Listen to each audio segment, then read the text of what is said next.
क्या आप भी लव मैरिज करना चाहते हैं या फिर ये जानना चाहते हैं कि आपकी लव मैरिज होगी या नहीं होगी, आपकी किस्मत में लव मैरिज का योग है या नहीं? तो मैं आपके हाथ में पाई जाने वाली 5 ऐसी रेखाओं के विषय में बताऊंगा। अगर इनमें से एक भी रेखा आपके हाथ में होगी तो 100% आपकी लव मैरिज होगी। दुनिया की कोई ताकत आपको लव मैरिज करने से नहीं रोक सकती है।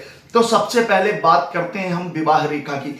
आपके हाथ में बुध की उंगली के नीचे यहां पर विवाह रेखा देखने को मिलती है, जैसा कि आप अपनी स्क्रीन पर देख रहे हैं। अगर आपके हाथ की विवाह रेखा काफी लंबी है और दो मुखी है, अर्थात वो ऊपर से बुद्ध पर्वत के यहां पर जाकर दो मुख में हो गई है, तब भी ये विवाह रेखा जो है लव मैरिज कराने वाली मानी जाती है। ऐसा व्यक्ति अपनी मर्जी से विवाह करने वाला होता है और आखिर में परिवार की सहमति हो या फिर ना हो, ऐसा व्यक्ति या ऐसी जातक, ये लड़के या लड़की दोनों में से जो जिस किसी के भी हाथ में ये रेखा होगी वो लव मैरिज कर ही लेगा।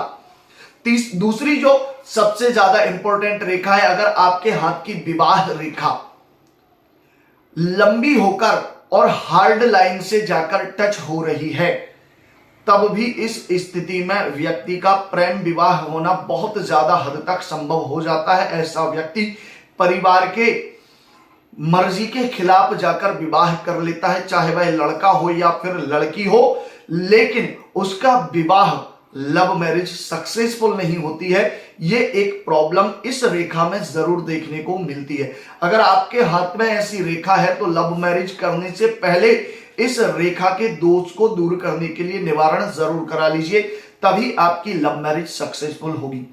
तीसरी जो सबसे इंपॉर्टेंट रेखा है वह रेखा है कि आपके हाथ में मंगल का पर्वत, दोनों मंगल पर्वत, जो एक जीवन रेखा के पास होता है और दूसरा चंद्र और बुध के पर्वत के बीच में होता है। अगर ये मंगल पर्वत उठे हुए हैं और इन दोनों मंगल पर्वत में से किसी भी मंगल पर्वत पर एक सीधी और गहरी रेखा देखने को मिल रही है, तब इस स्थिति में लड़का हो या लड़की हो, वह हमेशा अपनी मर्जी से ही अपना जीवन जीने का शौक रखता है और ऐसा व्यक्ति अपनी मर्जी से ही विवाह करने वाला होता है। लेकिन मंगल पर्वत के उभरे हुए होने के कारण मंगल ग्रह की जो प्रकृति, उसका जो नेचर है ऐसे व्यक्ति में बहुत तेज होता है। तो ऐसे जो व्यक्ति होते हैं वह अपने रिलेशन में अपनी मर्जी से शादी तो कर लेते हैं, लेकिन बावजूद इसके उनका रिलेशन, उनकी लव लाइफ या उनकी लव मैरिज शांतिपूर्ण नहीं होती है। बार बार उनका अपने पार्टनर से विवाद होता है और कुछ समय के लिए दोनों अलग हो जाते हैं, लेकिन फिर बाद में एक भी हो जाते हैं।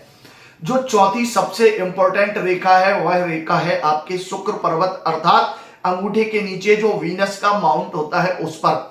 अगर शुक्र पर्वत पर आपको 3 से ज्यादा सीधी और खड़ी रेखाएं देखने को मिल रही हैं और साथ ही साथ इन रेखाओं से कोई रेखा निकलकर आपकी जीवन रेखा को काटती हुई माइंड लाइन को क्रॉस करके हार्ड लाइन पर अगर टच हो रही है, जिसे हेल्थ लाइन भी हम कह सकते हैं, इस प्रकार की रेखा का योग अगर बन रहा है, तब भी 100% आपकी लव मैरिज होना पॉसिबल है।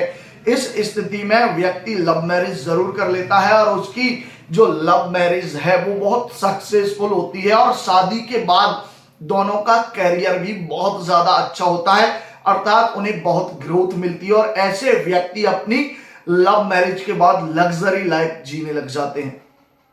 अगली पांचवी जो सबसे इंपॉर्टेंट रेखा है वह है आपका गुरु का माउंट, अर्थात जुपिटर माउंट। अगर इस पर्वत पर कोई स्टार का चिन्ह आपको देखने को मिल रहा है या साथ ही साथ उस पर कोई द्वीप का चिन्ह बन रहा है, अर्थात द्वीप मतलब एक पहाड़ जैसा कोई चिन्ह बन रहा है, तो इस स्थिति में व्यक्ति प्रेम विवाह तो करता है लेकिन उसकी लव मैरिज सक्सेसफुल नहीं होती है और इस द्वीप के चिन्ह के कारण उसकी लव मैरिज होने के बाद उसे बच्चा भी नहीं होता है, अर्थात वो फीमेल प्रेगनेंसी कंसीव नहीं कर सकती है। अगर बॉय के हाथ में, लड़के के हाथ में ये योग हो तो उसके अंदर जो है संभोग शक्ति या संतान उत्पन्न करने की क्षमता काफी हद तक कम मानी जाती है। तो इस स्थिति में लव मैरिज कई बार विफल भी हो जाती है, सक्सेसफुल नहीं हो पाती है। तो ये वो 5 रेखाएं हैं जो मैंने आपको बताई हैं। अगर आपके हाथ में इनमें से कोई भी एक रेखा है तो 100% लव मैरिज का योग बन जाता है। आशा करता हूं वीडियो देखकर आपको अच्छा लगा होगा और आप अपनी लव मैरिज के विषय में जानना चाहते हैं तो स्क्रीन पर दिए गए नंबर पर व्हाट्सएप करके जानकारी प्राप्त कर सकते हैं। जय महाकाल, हर हर महादेव।